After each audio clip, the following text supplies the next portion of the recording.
এটা তো সব মেয়েকে তার স্বামী, প্রত্যেক স্ত্রীকে তার স্বামীর পাঁজর থেকে সৃষ্টি করা হয়েছে। ওই হাদিসে অর্থ তো এটা না।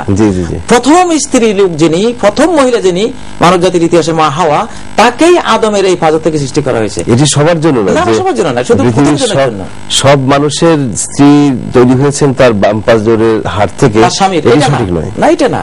প্রথম নারী যিনি, জি, তাকে সৃষ্টি করা হয়েছে আদমের হাওয়া সৃষ্টি হয়েছে হযরত আদমের বাম পাঁজরের হাড় থেকে। পরবর্তীতে সৃষ্টি হয়েছে যেটা শুক্রাণু ডিম্বাণু থেকে, মানব প্রক্রিয়ায় পুরুষরা যেমন নারীরা তেমন। এটা প্রথম নারীর ব্যাপারে একটা বর্ণনা এভাবে এসেছে যে মহিলাদেরকে তাদের স্বামীর পাঁজরের হাড় থেকে সৃষ্টি করা হয়েছে এবং বাঁকা হাড় থেকে, ওইটাই আদমের ওই হাড় থেকে, বাঁকা হাড় থেকে সৃষ্টি করা হয়েছে। সেটাকেও বলেছেন যে আদম আলাইহিস সালাম মুস্তাওসাবিন নিসা, তোমরা মহিলাদেরকে সুন্দর। এটা কোনো বিশেষত্ব আছে কিনা? বিশেষত্ব এটা আছে, এটা যে বাম পাঁজরের হাড় থেকে সৃষ্টি করার পেছনে কোনো বিশেষত্ব রয়েছে, যেটা আল্লাহ রাসূল বলেছেন ওই হাদিসের মধ্যে যে ওয়া ইন্না আওয়াদা শাইইন ফিদ দুলাই আলাহু, পাঁজরের যেই অংশ থেকে হাওয়াকে তৈরি করা হয়েছে ওটা সবচেয়ে বাঁকা, সবচেয়ে বাঁকা। অতএব নারীরা বাঁকাই থাকবে।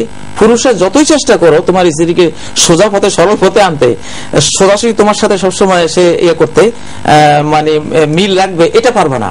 তাকে বাঁকা থাকতে দাও, তুমি উত্তরে যেতে বলে দক্ষিণে যাবে, যাইতে দাও। বাঁকা রেখেই যদি তাকে তুমি সংসারে রাখতে পারো, রাখতে পারবা। সোজা ফাইন জাহাবতা তুকিমু কাসারতাহু, যদি সোজা করতে যাও ভেঙে ফেলবে, মানে তালাক হয়ে যাবে, সংসার ভেঙে যাবে। অতএব তারা বাঁকামি করবে, এটা একটা সৌন্দর্য। বোঝানো হচ্ছে যে স্ত্রীর যে ব্যক্তি স্বাতন্ত্র্য রয়েছে সেটার প্রতি শ্রদ্ধা, সেটা বিশেষণ দেবে না। তুমি যতই কোয়ালিফাইড হও না কেন, তোমার স্ত্রী কখনো তোমার সাথে 100% সে করবে না, মানে সহায়তা করবে না। কিছু বেমিল থাকবেই, বেমিল লেখে সংসার করতে হবে। বেশি মিল করতে গেলে হয়তো তুমি পূজা করে ফেলবে তোমার স্ত্রীকে। আল্লাহ তাআলা এখানে একটা বেমিল করে দিয়েছেন যে এখানে একটা গরমিল থাকবে। অনেক অনেক ধন্যবাদ।